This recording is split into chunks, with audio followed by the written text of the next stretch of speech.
مجھے نہیں پتا کہ اس جنگل میں بھٹکتے ہوئے مجھے کتنا وقت ہوا تھا۔ میں لڑکھڑاتے ہوئے چلنے کی کوشش کر رہی تھی کیونکہ چل چل کر اب میرے پیر بری طرح دکھنے لگے تھے۔ میرے جوتے اب ساتھ چھوڑ چکے تھے اور کانٹوں اور پتھروں کی وجہ سے پیروں سے خون بہنے لگا تھا۔ میں تکلیف سے آنسو بہاتی چلی جا رہی تھی۔ ماریا کا کہیں بھی پتہ نہیں تھا۔ کاش میں اسے نہ جانے دیتی آج باہر، یا کم سے کم اکیلی نہ جانے دیتی تو ہم دونوں اس وقت ساتھ تو ہوتی۔ میں نے دکھ سے سوچا وہ کل سے غائب تھی اور اس ہولناک جنگل کی گہرائیوں میں اسے ڈھونڈتے ڈھونڈتے تھکن سے چور ہو گئی تھی۔ ماریا، ماریا، میں نے اپنی ہمت مجتمع کرتے ہوئے اسے آواز دی، مگر پچھلی بار کی طرح اب بھی کوئی جواب نہ ملا۔ میں تھک کر ایک گرے ہوئے درخت کے تنے پر بیٹھ گئی۔ نہ جانے وہ اس وقت کہاں ہوگی، کس حال میں ہوگی۔ میں نے سوچتے ہوئے آس پاس نظر دوڑائی۔ اچانک ہی پھنکار کی خوفناک آواز آئی۔ میں نے بدک کر دیکھا، ایک بالکل کالے رنگ کا سانپ میرے دائیں طرف پھن پھیلائے دیکھ رہا تھا۔ اس کی خوفناک دو شاخہ زبان باہر لٹک رہی تھی۔ میں کپ کپاتے ہوئے اسے دیکھے جا رہی تھی۔ سانپ کوئی دم میں میرے جسم میں اپنے زہریلے دانت گاڑنے والا تھا۔ میں نے اس پر سے نظریں ہٹائے بغیر اپنے دائیں ہاتھ سے زمین کو ٹٹولا تو کوئی چیز میری انگلیوں سے ٹکرائی۔ وہ پتھر کا ایک نوکیلا ٹکڑا تھا جو خاصا بڑا اور بھاری تھا۔ میں نے اس کی آنکھوں میں آنکھیں ڈالے ہوئے ہی دائیں ہاتھ سے وہ پتھر اٹھایا اور زور سے سانپ کے پھن کی طرف پھینکا۔ میں نے محض اندازے سے پتھر پھینکا تھا، مگر وہ بالکل ٹھیک نشانے پر جا لگا۔ سانپ کا سر اس پتھر سے بری طرح کچل گیا تھا۔ میں نے کانپتے ہوئے دوسرا پتھر اٹھا کر مارا اور سانپ کے جسم میں ہونے والی ہلکی پھلکی حرکت بھی معدوم ہو گئی۔ میں نے اسے ٹھنڈا پڑتے دیکھ کر سکون کی سانس لی، لیکن اگلے پل جو میں نے دیکھا اسے دیکھ کر مجھے اپنی آنکھوں پر یقین نہیں آ رہا تھا۔ سانپ کے جسم سے دھواں اٹھ رہا تھا۔ یہ دھواں کثیف نہیں تھا بلکہ ہلکے سفید رنگ کا تھا۔ دھواں اٹھنے کے ساتھ ساتھ اس کا جسم تیزی سے سکڑتا اور چھوٹا ہوتا جا رہا تھا۔ میں دم بخود سی ہو کر یہ دیکھ رہی تھی۔ ایسا نظارہ میں نے اپنی اب تک کی ساری زندگی میں کبھی نہیں دیکھا تھا۔ تھوڑی دیر بعد ہر طرف سے چیخو پکار اور آہو بکا کی آواز آنے لگی۔ میں نے گھبرا کر ادھر ادھر دیکھا، مگر عجیب بات یہ تھی کہ کوئی نظر ہی نہیں آ رہا تھا۔ پھر آخر یہ ساری آوازیں کہاں سے آ رہی تھیں؟ میں یہ عجیب و غریب صورتحال دیکھ کر زیادہ دیر وہاں رک نہ سکی۔ میں نے بنا سوچے سمجھے ایک طرف دوڑ لگا دی۔ پتہ نہیں میں کتنی دیر تک دوڑتی گئی تھی، لیکن پھر مجھے ٹھوکر لگی اور میں منہ کے بل نیچے آ گری۔ میرا سر ایک پتھر سے ٹکرایا تو آنکھوں کے آگے چنگاریاں سی پھوٹ گئیں۔ درد کی بے پناہ شدت نے اگلے چند لمحوں میں مجھے ہوش و حواس سے عاری کر دیا۔ میں فاریہ ایک عام سی لڑکی ہوں۔ آج سے چند ہفتے پہلے تک میں اپنے ماں باپ اور چھوٹی بہن ماریا کے ساتھ ایک خوشباش اور مطمئن زندگی گزار رہی تھی۔ بابا کا اپنا چھوٹا سا بزنس تھا جسے وہ بہت عمدگی سے چلا رہے تھے۔ بنیادی طور پر ان کا تعلق ایک گاؤں سے تھا۔ اپنی آنکھوں میں کئی خواب سجا کر وہ شہر میں آئے تو انہوں نے محنت کو اپنی زندگی کا ایک لازمی جزو بنا لیا۔ پڑھائی کے ساتھ ساتھ وہ چھوٹے موٹے کام کرتے رہتے تھے، کبھی سیلز مین کے طور پر، کبھی کسی دکان میں کام کرتے، کبھی پھل فروٹ کی ریڑھی لگاتے تو کبھی کسی چائے کے ڈھابے میں برتن دھویا کرتے۔ وہ کہتے تھے کہ کوئی بھی کام چھوٹا نہیں ہوتا، انسان بنا ہی محنت کرنے اور نئی دنیایں تسخیر کرنے کے لیے ہے۔ میں جو بھی کام کرتا رہا ہوں وہ میرے لیے ایک نئی دنیا کی طرح ہوتا ہے جسے کھوجنے اور فتح کرنے کا جذبہ مجھے آگے بڑھنے اور اسے جاری رکھنے کی ہمت دیتا ہے۔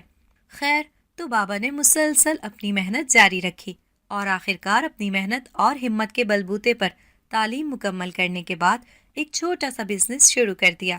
شروع میں تو کچھ نقصان اٹھانا پڑا، مگر بابا کی مستقل مزاجی، محنت اور ایمانداری کی وجہ سے بزنس خوب چلنے اور پھلنے پھولنے لگا۔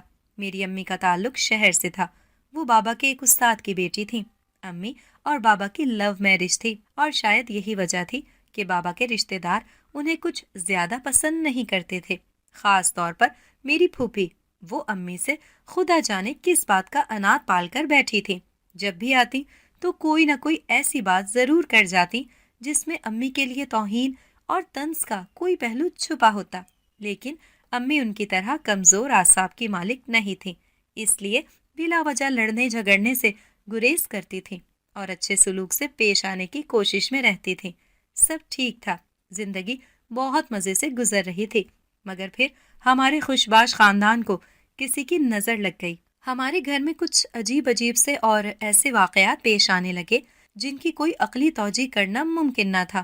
ایک دن میں الماری کھولے کھڑی تھی کہ اچانک ہی میری نظر اپنے پسندیدہ سفید رنگ کے جوڑے پر پڑی اور میں ہکی بکی رہ گئی کیونکہ اس پر سرخ رنگ کے بڑے بڑے دھبے نظر آ رہے تھے۔ میں نے حیرت سے اس سوٹ کو اپنے ہاتھ میں لے کر دیکھا تو وہ سرخ چپچپی سی چیز میری انگلیوں میں چپک گئی۔ یہ دیکھ کر میں دہشت زدہ ہو گئی کہ وہ سرخی دراصل خون کی سرخی تھی۔ میں ڈر کر باہر نکلی اور سب گھر والوں کو بلانے لگی۔ سبھی حیرت زدہ تھے۔ بہت دیر تک ہم لوگ اس بارے میں باتیں کرتے رہے مگر یہ معمہ حل نہ ہو سکا۔ یہ ان عجیب و غریب واقعات کی ابتدا تھی۔ اس کے بعد کبھی امی کے کوئی کپڑے جلے ہوئے ملتے، کبھی ماریا کے کپڑے کینچی سے کاٹے گئے نظر آتے، کبھی کوئی چیز غائب ہو جاتی اور ڈھونڈنے سے بھی اس وقت نظر نہ آتی، لیکن باہر لان میں جاتے تو وہ وہاں ٹوٹی پھوٹی ہوئی نظر آ جاتی، گویا کسی نے توڑ مڑوڑ کر پھینک دی ہو۔ اس سب سے ہم لوگ سخت پریشان رہنے لگے۔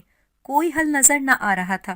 ماریا کو طرح طرح کی کتابیں اور رسالے پڑھنے کے علاوہ فلمیں دیکھنے کا بھی بہت شوق تھا اور زیادہ تر وقت وہ انہی چیزوں میں غرق رہتی۔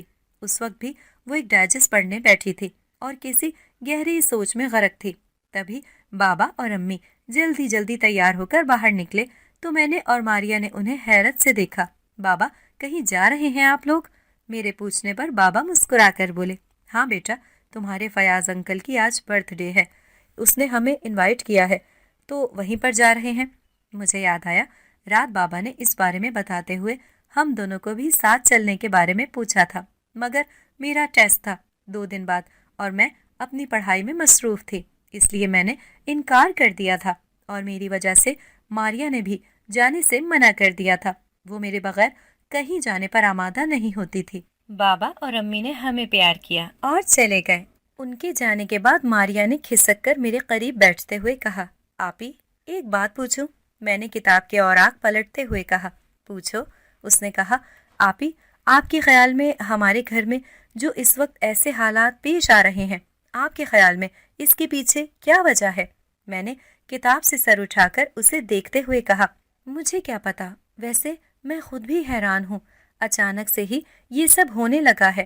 میری بات سن کر ماریا کی آنکھوں میں چمک سی آ گئی۔ اس نے کہا، آپی میں نے کہانیوں میں پڑھا ہے جو کچھ ہمارے ساتھ ہو رہا ہے نا، ایسا تبھی ہوتا ہے جب… اس نے ڈرامائی انداز میں بات ادھوری چھوڑ دی تو میں نے چونک کر اس کی طرف دیکھا۔ اس کی ادھوری بات نے میرے اندر تجسس کو بیدار کر دیا تھا۔ میں نے بے چینی سے پوچھا، بتاؤ نا ماریا، چپ کیوں ہو گئی؟ ماریا نے ادھر ادھر دیکھا اور پھر میرے کان سے منہ لگا کر سرگوشی میں کہا، ایسا تب ہوتا ہے جب کسی کے گھر میں جنات یا کوئی اور غیبی مخلوق رہائش اختیار کر لیتی ہے۔ میں نے جس دلچسپی سے اس کی بات سنی تھی اس سے زیادہ خوف سے اسے دیکھا۔ یہ تو وہی بات ہو گئی کہ کھودا پہاڑ اور نکلا چوہا۔ میں نے بیزاری سے کہا، ماریا کہانیاں پڑھ کرنا تمہارا دماغ بھی مکمل طور پر خراب ہو چکا ہے۔ ایسا کچھ نہیں ہوتا، یہ سب محض کہانیاں ہیں، ان میں کوئی حقیقت نہیں۔ اپنی بات جھٹلاتے دیکھ کر ماریا کا منہ بن گیا۔ اس نے مجھے ناراض سی نظروں سے دیکھتے ہوئے کہا، آپی تم مانو یا نہ مانو لیکن یہ حقیقت ہے، یہ کہانیاں صرف جھوٹ پر مبنی نہیں ہوتی بلکہ ان میں سچ بھی شامل ہوتا ہے۔ میں نے ہنستے ہوئے کہا، ارے بھائی یہ صدیوں پرانے قصے ہیں، آج کے نئے دور میں تو ایسا ویسا کچھ نہیں ہوتا، بس لوگوں کی پھیلائی ہوئی افواہیں ہیں یہ، ورنہ یہ جن بھوت کا کوئی وجود نہیں ہوتا۔ ماریا نے فوراً سے کہا، اچھا چلیں، کہانیاں تو جھوٹی ہو سکتی ہیں مگر جنات کا ذکر تو قرآن مجید میں بھی ہے، پھر بھی آپ ان کے وجود سے انکاری ہوں گی۔ ماریا کی بات نے مجھے لاجواب کر دیا، اسی لیے جب مجھ سے کوئی بات نہ بن پائی تو میں نے اسے ڈانٹتے ہوئے کہا، اچھا اب بس کرو، سارا دن انہی فضولیات میں پڑی رہتی ہو، کچھ پڑھائی کی طرف بھی دھیان دے دیا کرو،